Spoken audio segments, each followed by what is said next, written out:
Hi everyone, welcome to Too Easy to Learn. My dear student, in this lesson we are going to discuss exponential sequence. Exponential sequence क्या होता है, उसको हम किस तरीके से आइडेंटिफाई करते हैं और किस तरह हम इसकी nth टर्म फाइंड करते हैं. आपने ये लेसन एंड तक देखना है क्योंकि तमाम स्टेप्स आपको अच्छे तरीके से समझ आने चाहिए, फिर आप इसको एग्ज़ाम क्वेश्चन में अप्लाई कर सकेंगे. इसके अलावा एंड पे मैं एक नहायत ही इम्पॉर्टेंट क्वेश्चन बताने वाला हूँ जो कि जब क्वेश्चन ट्रिकी करके पूछा जाता है, एक्सपोनेंशियल सीक्वेंस को किस तरीके से ट्रिकी करके या किसी और चैप्टर के साथ किस तरीके से मर्ज करके पूछा जाएगा, वो हम लोग डिस्कस करेंगे. So let's start our lesson. Exponential sequence. What is exponential sequence? मैंने आपके सामने तीन sequence A, B and C display किए हैं.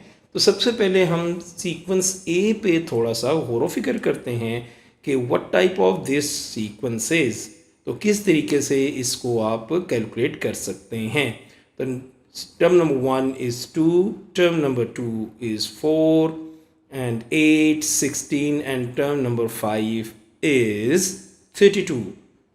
आप थोड़ा सा सोचिए कि ये टर्म्स नेक्स्ट टर्म्स किस तरीके से मिल रही हैं. अगर हम एक चीज़ को थोड़ा सा गौर करें तो दो बातें हमें समझ आती हैं. अगर हम फर्स्ट टर्म को 2 से मल्टीप्लाई करें तो हमें नेक्स्ट टर्म 4 मिल जाती है. 4 को 2 से मल्टीप्लाई करें तो थर्ड टर्म मिल जाती है 8, और 8 को 2 से मल्टीप्लाई करें तो फोर्थ टर्म 16 मिल जाती है, एंड सो ऑन. अगर हम यहाँ पे 6 टर्म कैलकुलेट करना चाहें तो 32 को 2 से मल्टीप्लाई करें तो आपको फिर 6 टर्म मिल जाएगी.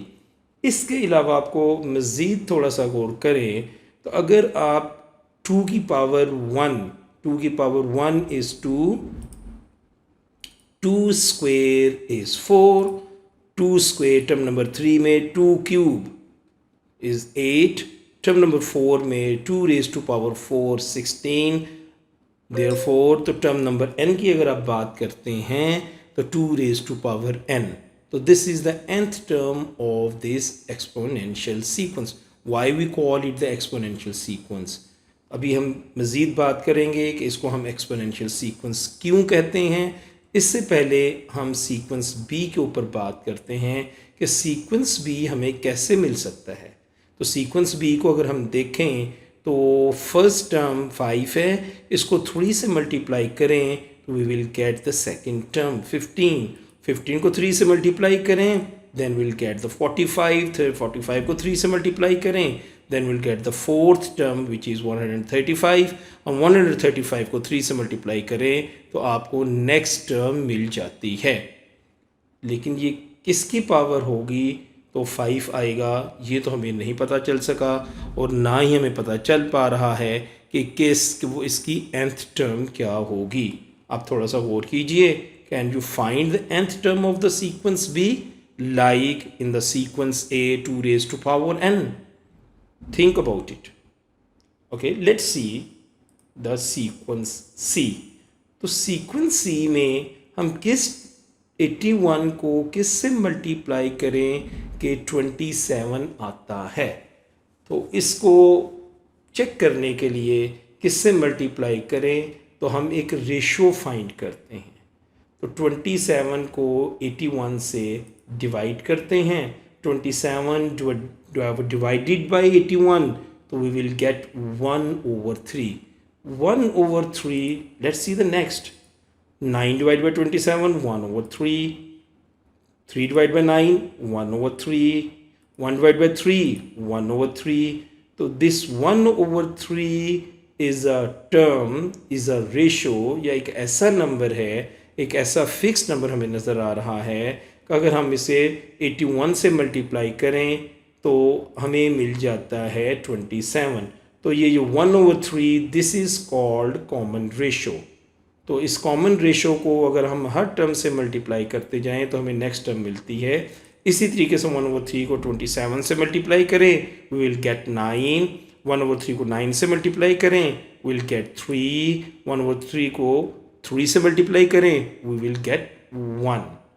सो इन तमाम तीन सीक्वेंस को डिस्कस करने के बाद हमें एक बात की समझ आती है कि एक्सपोनेंशियल सीक्वेंस एक ऐसा सीक्वेंस होता है जिसमें प्रीवियस टर्म को एक फिक्स नंबर से मल्टीप्लाई किया जाए तो हमें नेक्स्ट टर्म मिलती है। लाइक इन सीक्वेंस बी 3 के साथ मल्टीप्लाई करें तो हमें नेक्स्ट टर्म मिलती है, एंड इन द सीक्वेंस सी अगर हम 1/3 से मल्टीप्लाई करें तो हमें नेक्स्ट टर्म मिलती है। तो can we define exponential sequence? Each term is found by multiplying the previous term by a fixed number. This is important thing, fixed number. And what is this fixed number? It is called common ratio. और common ratio कैसे मिलती है कि आप next term को previous term से divide करते हैं तो वो हमें common ratio मिल जाती है। तो यहाँ तक तो हमारा पहला ऑब्जेक्टिव कंप्लीट हुआ कि एक्सपोनेंशियल सीक्वेंस क्या होता है और उसको हम किस तरीके से, दूसरा ऑब्जेक्टिव है, और हम उसको किस तरीके से आइडेंटिफाई करते हैं। The third objective is how to find the nth term of the exponential sequence. Don't worry, we have a formula. This is the formula. Tn nth term is equal to a times r to raise power n minus 1. What is a? A is the first term. Like in sequence A, first term is 2. In sequence B, first term is 5. In sequence C, first term is 81. And what is R? R is a common ratio. वो कैसे मिलती है कि next term को previous term से divide करते हैं। जैसे कि सीक्वेंस ए में 4 डिवाइडेड बाई 2, तो 2 is the value of R, 15 divide by 5 3 is the value of R, 27 divided by 81 and 1/3 is the value of R. And what is n? n is the term number, क्योंकि term number कौन सी है। अब हम ये formula sequence A, B और सी में apply करते हैं। तो सीक्वेंस बी में value of A is 5 and value of R is 3. We already discuss is 5 and value of R is 3. Apply the formula. So what is the formula? A times R is to power N minus 1. तो ए is 5, are is 3. तो 5 times 3 raise to power N minus 1. तो हमारा sequence B की जो nth term है उसका formula बन गया। आप इसको टेस्ट भी कर सकते हो।